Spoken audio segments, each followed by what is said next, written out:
so it ended. A tale that began with my own ill-fated attempt to rid the world of the Godwoken.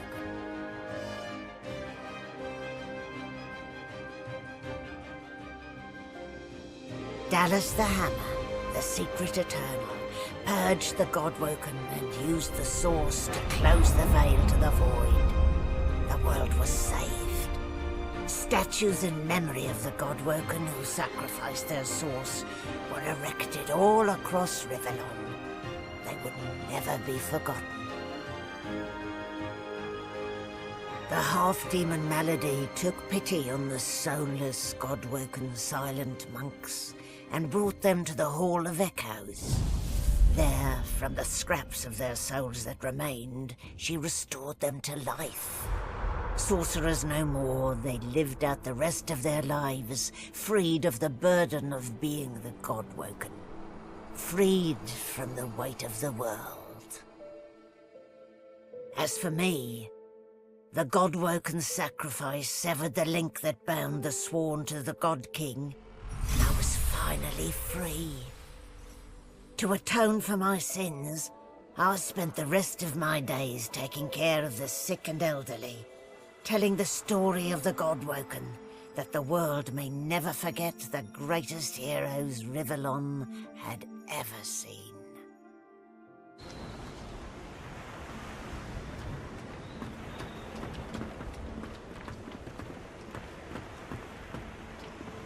Malady stands tall and proud, sunlight sparkling off her mask. From here, she looks almost angelic. Well, here we are again. You, me, and the ship I've saved from ruin for your personal benefit. I'd say you owe me, but why state the obvious? Ah, there you are. More than a silent monstrosity, less than a god.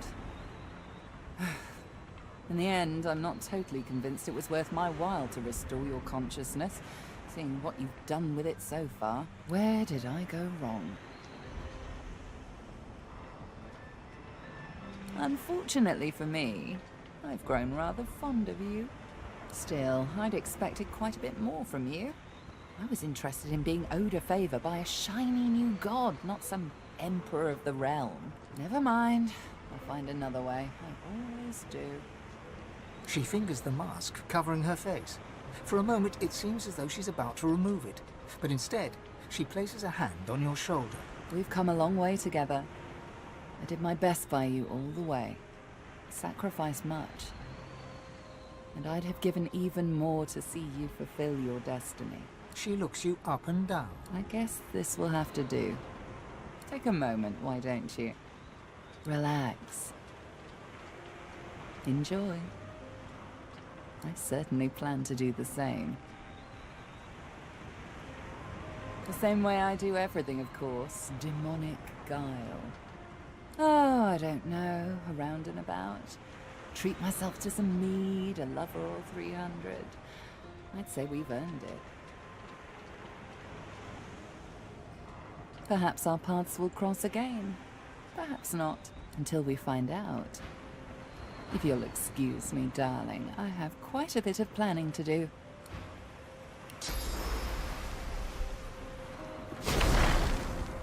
There's nothing interesting down there. The future lies above, not...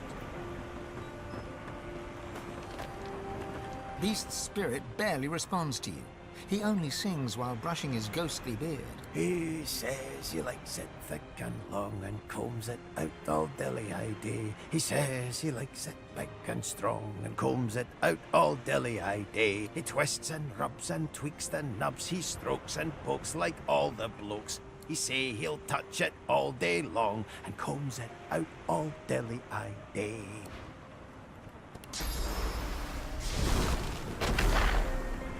I always thought that those who resorted to self-sacrifice were lacking in imagination.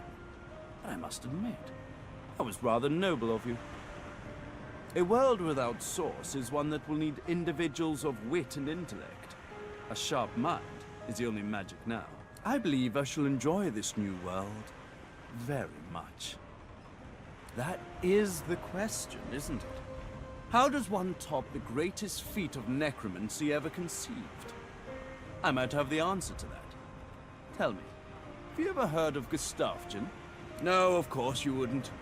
It's a written language, unreadable to most, but myself naturally. It comes from a mysterious race from another world.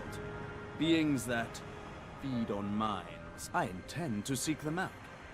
This Gustavgen seems to guard portals to their realm.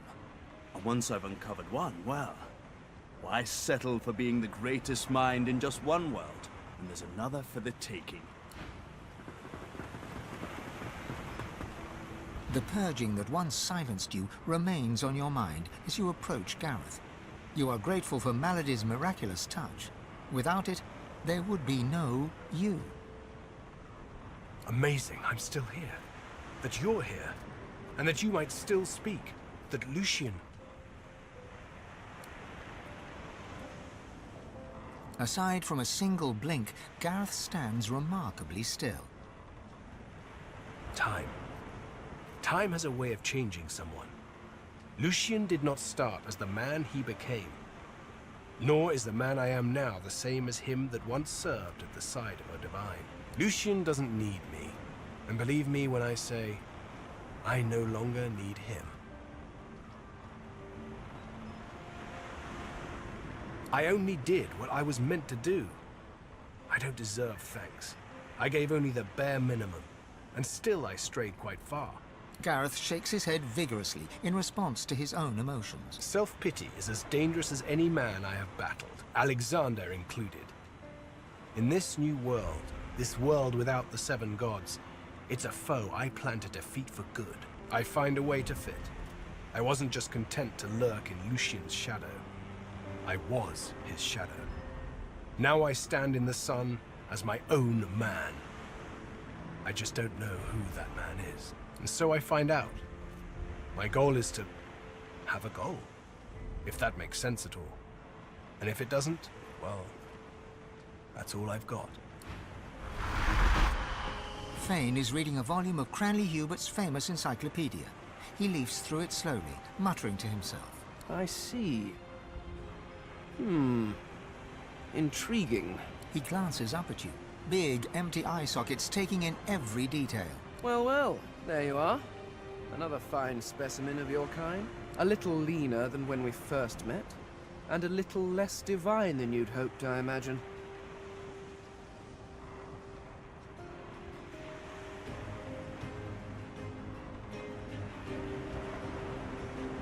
As do I, it seems. Whatever that life might be. Fane looks back down to the book, a bony finger running across the embossed leather cover. It could have been different, you know? I could have saved them. I could have found a way.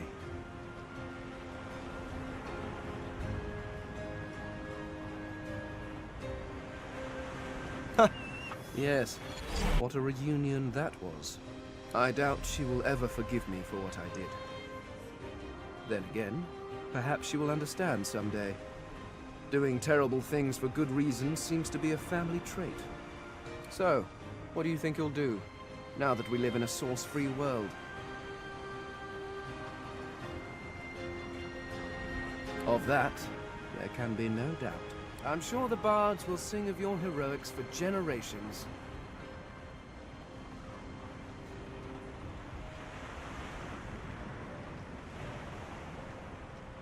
The skeleton hefts Hubert's dog-eared encyclopedia, its weight heavy in his hands. I've been rereading this book, looking over your history once again, poring over every detail with a new perspective, and do you know what? It's shit.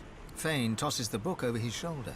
It flutters in the air as it sails over the ship's railing and disappears with a faint splash. If you have spent your life staring at a thing, you can write about it with knowledge.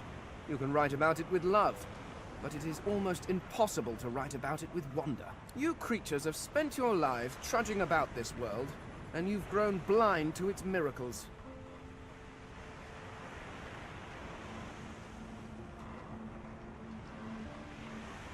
Truly? Good heavens, you hide it well. I'm not sure your people really look at things like animals anymore. Take otters, for example. Energetic, waterproof cats, utterly beautiful creatures. Or octopuses. Did you know they're secretly octopuses? Octopi? Octopods. I shall have to look that up. Regardless, The world is filled with absolutely incredible sights. And who better to catalogue them with the awe they deserve than someone seeing them for the first time? Ah, finally. You're right about something. Fane nods curtly and turns away, notebook in hand.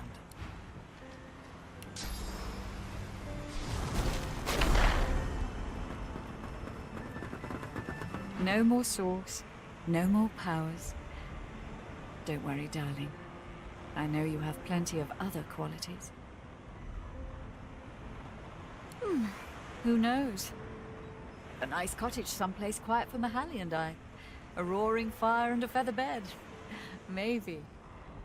Maybe. But a girl needs some fun, doesn't she? Reform my ways. How adorable. No, I'm afraid I cannot escape who I am and what I've done. Her eyes flick down to your mouth. She smiles coyly, then slinks forward to kiss you.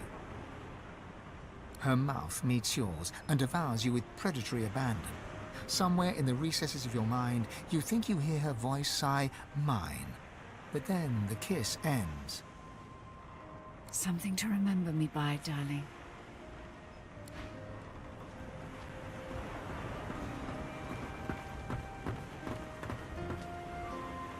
Darling, you're here. And I'm here. If just barely. Thank the gods, or whomever, for Malady. One can hardly get to the truth without one's tongue, after all. The shadow of a smile passes over her lips. I'm glad too. That quite depends on you, I suppose. She laughs, and it's music to your soul. We want each other, after all. We love each other, after all. Let others play the game of gods. Love conquers even divinity. Sebille cups your cheek in her hand, and in her soft cat's eyes, you can read the prospect of tender days to come.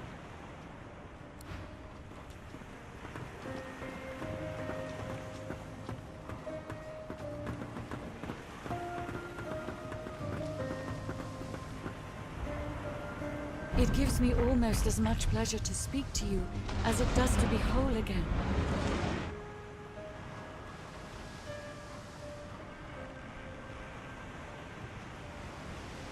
I will always be an ally to those that carry source, to those whose blood is of the heroes of old, and so, as always, I am at the ready. Consider me to be a gift from Malady. My wood was splintered, but my spirit intact. It was a great feat, but given her skill, not a surprising one. You look out to the endless beyond. The sun's light plays upon the waves, just as it always did. The sails flutter in the wind, just as they always will. And yet, something is different. You are different. And with a start, you realize where you must go next. You speak the command to the Lady Vengeance, and another chapter begins. At last, the world was at peace. As the races united behind Lucian, Arx remained the center of power.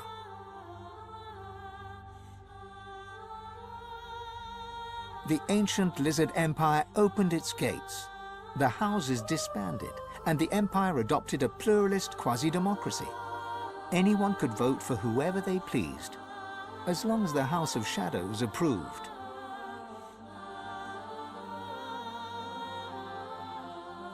With their queen dead and the Voidwoken gone, the dwarves held the greatest party in the history of dwarfdom.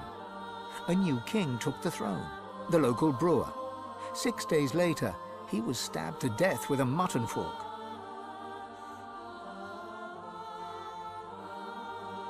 Lucian made amends to the elves. He gave them lands and vast riches from the coffers of the old divine order. But the elves never forgave him. They would not trust humans again.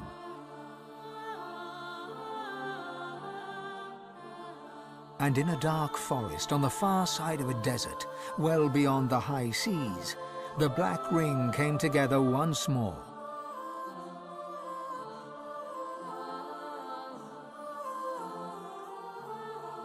The island of Fort Joy, the old redoubt of the Source King Brachus Rex, was turned over to the people of Driftwood to use as they wished. They turned it into a holiday resort. Reaper's Coast prospered.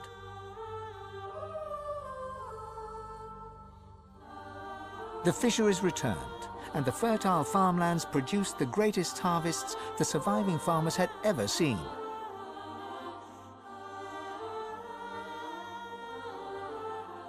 Blood Moon Island became particularly fecund, its soil producing the greatest crops. A particularly crimson-fleshed orange grown on the island became a delicacy across half the world.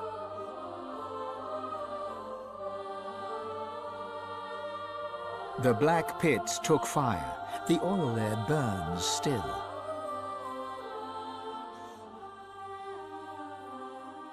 Driftwood became a centre of industry, trade, and transport.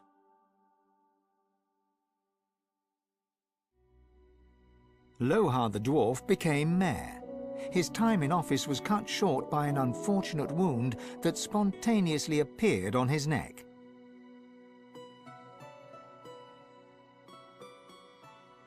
Your lizard lover finally returned to the ancient Lizard Empire, there to found the newest and most popular of all the houses, the House of Love. After a long and harrowing journey, Loverick the Waiter arrived in Sicile, where he opened a tavern. The meaty stew became famed almost as much for its food as it was for its greasy, abusive owner.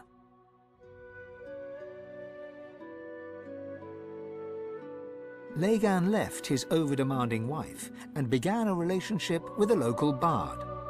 In the spirit of loving generosity, he returned the ring to his now ex-wife. In a fit of rage, she threw it into the sea.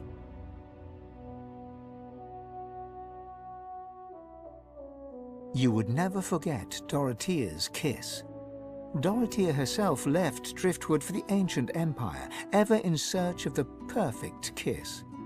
She never found it, although once or twice she came close.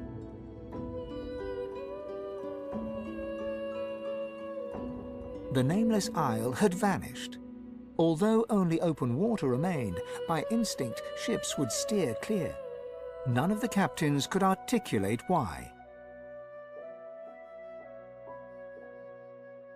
Arx became a great metropolis, famed for its prosperity, its culture, its diversity, and the willingness of its denizens to stab each other in the back for the slightest advantage. Sir Gareth thanked the surviving Seekers for their service and gave them their freedom. Disillusioned with peace, he set out alone to find a new purpose. He would never stop seeking. Young Han went into the theatre and became one of the realm's most popular actors. Almira and Mihaly settled down on the farm. The locals liked and respected Almira. She never wanted for help, and deals always fell to her favor. She presumed she had them in thrall. The truth was, they just liked her.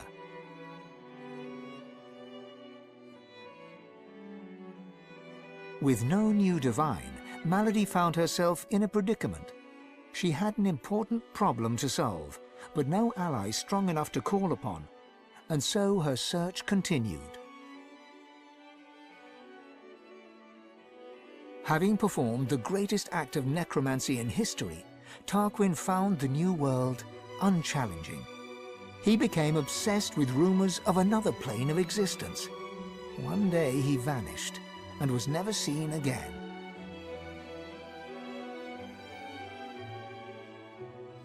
Ahu the Wizard became one of Lucian's most trusted advisors once more. He always knew that something had changed in the divine.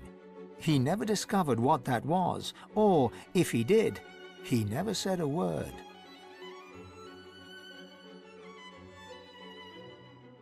With Amadia silent, the priestess Gratiana left the swamps and re-entered the world. She founded an abbey in the Dragonspine Mountains, offering the last of the undead shelter from fortune hunters, novelty seekers, and ghouls.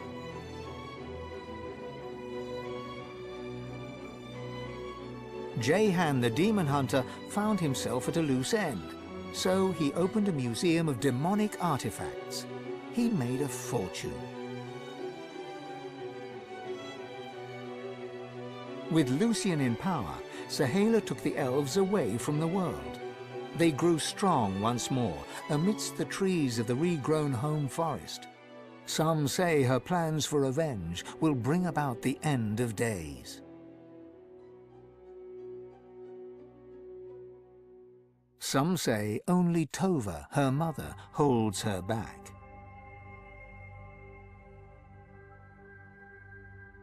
Lucian returned as divine, united the races, and became Lord Emperor of all Rivellon.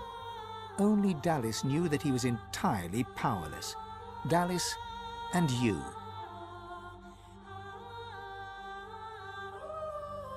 The Eternal, now known as Dallis, was a secret advisor to Lucian and to his successors. For eons she would walk in the world, and would outlive the peoples and all, and wander alone amongst the dying stars.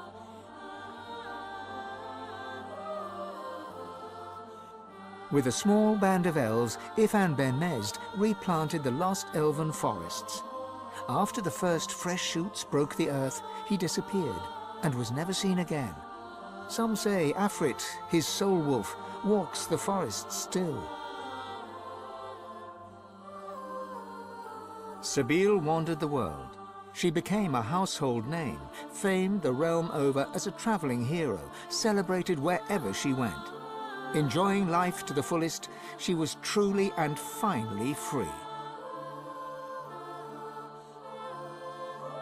The Red Prince came home a hero. With Sada, he had more dragons. Soon, Prince became Emperor, one who would not use his dragons for conquest. His realm knew peace, and the world did not burn.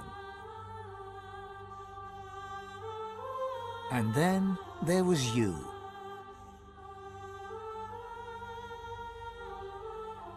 You returned to the world as one more human among many. Your future was yours to decide. Did you accept your new status with humility, or did you rebel?